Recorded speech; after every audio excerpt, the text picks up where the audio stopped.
my favorite word is attitude.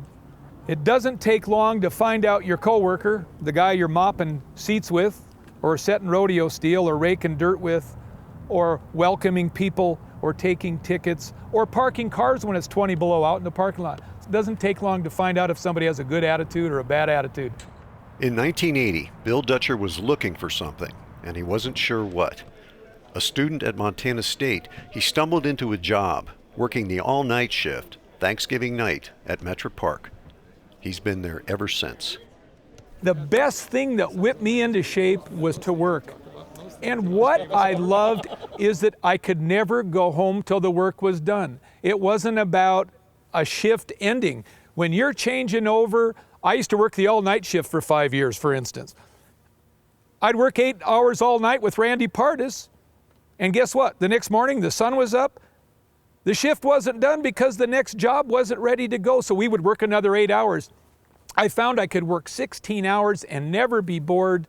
There was always that wonderful satisfaction going from event to event, which has never left to this day. So that became my intimate journey of knowing every piece of 225 pieces of basketball floor, every piece of rodeo steel, and carrying my mop bucket into the top rows and mopping the seats at Metro Park, putting up the hockey glass. People used to say, Bill, do you have any idea how many stalls there are at Metro? I used to say 550. I know them all. I've bedded them and raked them all. I was the union representative for a number of years, and that taught me a lot of things about life, being the representative of these guys and working with the great manager like Bill Chiazza. Then all of a sudden, I was always the event guy. I was always here at night at every event, every concert, every basketball tournament. So I'd finished my degree, and here became the event coordinator, who also took over all the staffing at the time, a couple hundred workers at Metro Park. Perfect fit between the promoters and the managers and being on duty. I was on salary, time didn't matter. And so I spent 5 years doing that job. And then all of a sudden I came in one morning, I had that job, 5 minutes to make my decision. Bill Chiazza said, Bill, I need an operations manager. Can you do that? So I was going to take over the unit I used to be on, Teamsters Union guys and the county workers at Metro Park. That became director of operations. Presidents of the United States, Garth Brooks, it didn't matter, the operations director. It was an exciting job.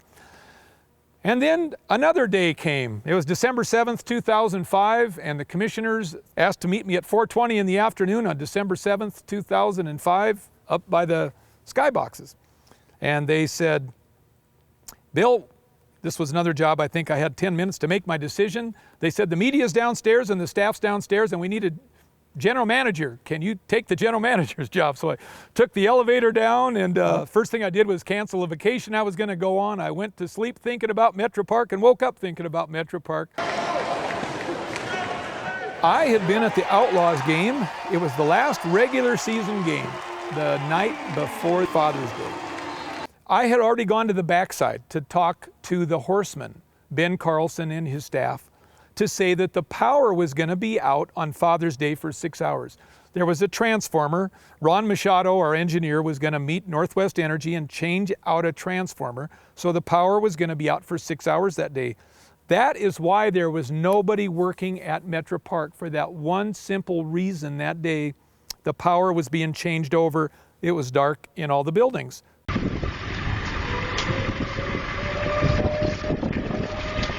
Those are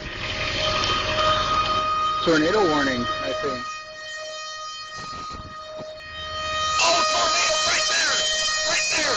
See it? Tornado right there. Look, we're getting out of here.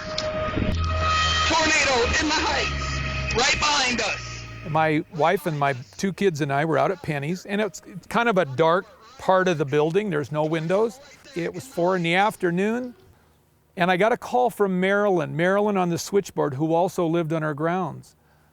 And Marilyn's not the type that gets shook up. We've ambulance calls, we've had presidents of the United States, we've had big, huge concerts. She is not the type that gets shook up, and I could tell she was shook. And she said, Bill, the van that was just out in front has turned 360 degrees, the windows are blown out, the flagpole's gone, your offices are wrecked. She said, they're sparking in the light poles that have fallen over.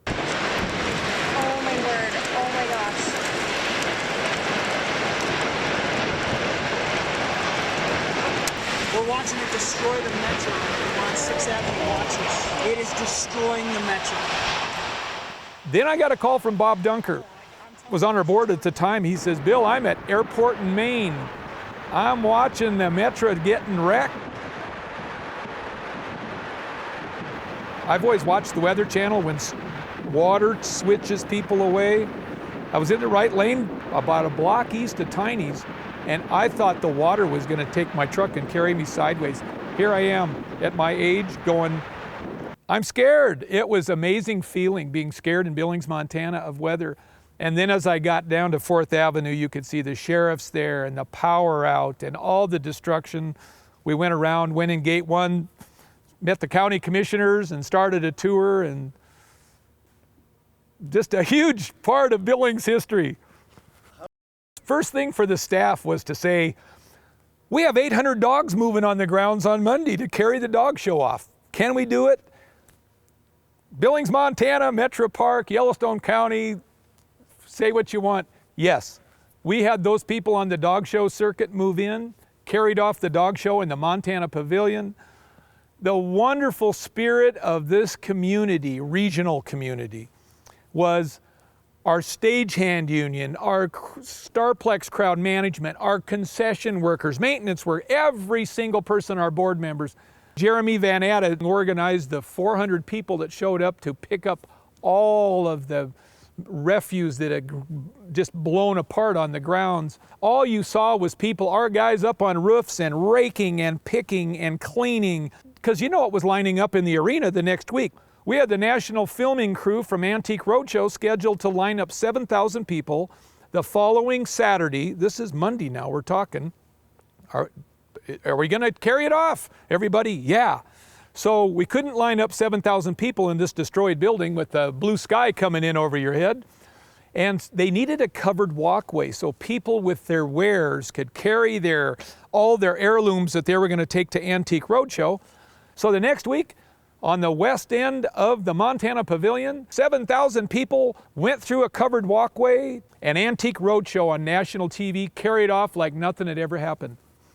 There's so many different events, so many subtle events. The Jehovah's Witness folks have been here since I've been here. That's an event that's not a ticketed event. There's no concession sales, there's no beer sales. That's one of those ones. It's not on the news. They've been a pleasure to work with, but it's a big event. Go out to a restaurant at 5 in the afternoon on Friday, Saturday, Sunday in June when the Watchtower is here. We have events like the Cisco Food Show, the FSA Food Show, the Billings Market, numerous times a year. Those are private shows. People think of the ticketed events, and then you have the separate meetings. You have the square dancers down here. You have the smaller events, agriculture events down in the Super Barn. You add it all up, you're 1,000 events a year. There's the 3 big ones on the weekends in the Montana Pavilion. I always love watching the ads on TV. You go from one event in the pavilion, the next one in the expo, and then the next week you have an RV show, the Home Improvement Show, Southern Bee Basketball. People know about those big ones, but there are so many more events. There's so many weddings down at the lake. We'll have class reunions, the square dancers, the meetings in the Yellowstone room. So around 1,000 events, and you're talking about 1 million people a year. The fair alone does close, last year, 236,000 people for the Montana Fair, 9 days. So you're looking at around 1 million people a year going through, in some way, shape, or form, the multiple events on 189 acres.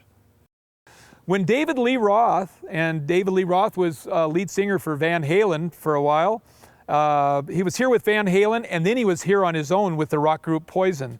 Guess where he was all day long? The cliff right out the back of the Rimrock Auto Arena, the sheer rock cliff. He was rock climbing up and down all day long, and that was the name of the title of his tour that year. And then the rock group, I've loved them about 3 times here. They've been here with Motley Crue. They've been here the year of the tornado. They were down at the grandstands. We had to find a stage that could hang 55,000 pounds. The Scorpions.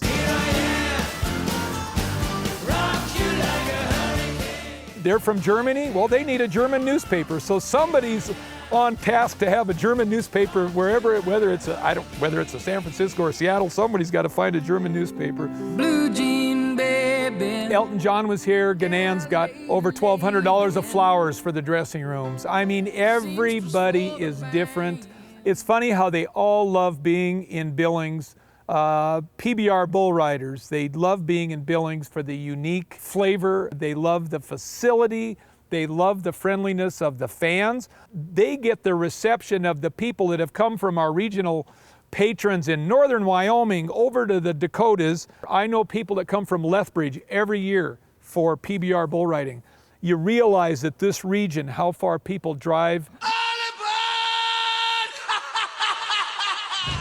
I remember Ozzy Osbourne was here, and I was talking to people in the stands, a husband and wife. I can just see them down there in their t-shirts. They'd just been in Billings for another concert, and they were just thrilled, and they were up around Havre. And then you're at Walking with Dinosaurs and talking to a family with young kids. And where did you come from? They're almost down to the Utah border, came up from southern Wyoming for Walking with Dinosaurs. 24 semis in this NBA-style arena show. One of these nights. When the Eagles were here, I read this in the paper about the guys that came down. You know, the Eagles had never been in Missoula, and these guys jumped in and drove down here to see them. So you realize then the impact this facility is as a regional player and how much that means to the local economy in Billings, Yellowstone County, and beyond. One of the things I personally love, you talk about the competitive juices. There's nothing like the all-class wrestling tournament. I love basketball. I love state basketball. I love double basketball tournaments. And you know what that's like with 16 teams. That's a lot of buses. That's a lot of cheerleaders. That's a lot of bands. But there's nothing like the welcome we get to do with Brian Michelotti of the State High School Association of the all-class wrestling tournament. We've done it over 20 times, and you look up in the stands and the colors and the pageantry and the vim and vigor and excitement. It's just amazing. You never get tired of, ever. I was at the Billings West Rotary Club, and one of the members asked, how is it that Metra Park has cash reserves now? How is it the perception? How is it that the fair brings in extra revenue on top of expenses? And they said, what changed? And I said, it's real easy. And it didn't cost a penny. Same advice I would say that I got in grade school. Being nice to a teacher, being nice to your classmates. Those lessons were the fact that made the change. It wasn't $1 million investment anybody had to bring anybody in. It was treating people with a smile, coworkers with a smile, having fun, being safe and enjoying. It starts where the first people are welcomed and their hands shaken in the back of the building at 7 or 8 in the morning of an 18-hour day. And I feel that when you start at that way, it sets the tone of the day, and the rest of the day just works out beautifully. That's the only staff. They're just trying to keep things I fresh. don't even feel once like, oh, I'm dreading going to work. When I pull up to the front of the building and come to work, knowing, because I'm a man about town and know a lot of people in a lot of ways, I see people at church, in all the stores, the gas stations, Rotary Club. And when you are visible like that, and people got to know you, like with all of the publicity about Metra and Metra Park Arena and Metra Park Rimrock Auto Arena, all that publicity, people aren't shy about giving you their opinions. It's nice to know that what your neighbors and the people you come in contact with, there's nothing to hide from. It's a friendly staff. It's an open way of doing business. The advisory board is great to work with. The committees, they're so active. And our commissioners, it's all open. It's all run like a business. And I'm not saying what I think. It's not my perception. It's what the feedback you get from other people about the friendliness, the safe, clean fairs. And when you walk the walk 16 hours a day, people don't have to send you a letter to the editor. When you can go to your office on Monday morning after 236,000 people, 3 years in a row, and not have a negative email, desk phone, cell phone, that's a sign of a staff that's doing their job. And that's what I'm proud of, is the meshing we have of our contractors, part-time staff, our wonderful full-time staff, our crowd management company, our stagehands, cleaning crews, and the tie-in with our board and our commissioners. That's what makes you feel good, that there's something that's working.